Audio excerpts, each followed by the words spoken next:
سلام، من الهام، دختری عاشق طراحی و نقاشی. امروز اومدم تا یه کار جدید رو شروع کنم. اول از همه باید دنبال مدل جدید بگردم. وارد پینترست میشم. اینجا اینترنت خراب شده و نتونستم بگردم.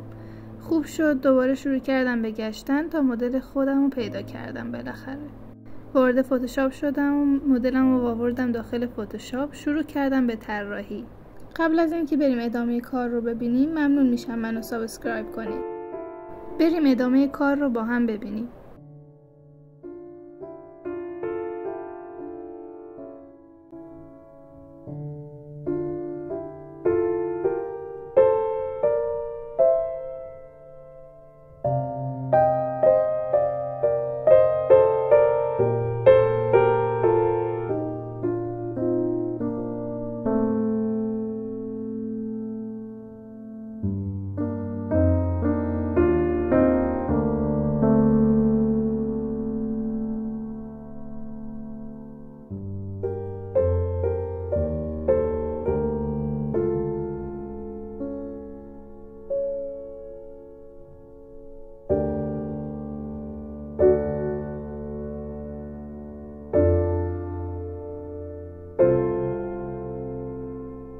ممنون که تا اینجا همراه بودید. اگر دکمه سابسکرایب رو بزنید ممنون میشم و گزینه زنگوله رو هم انتخاب کنید تا از ویدیوهای جدید مطلع بشید.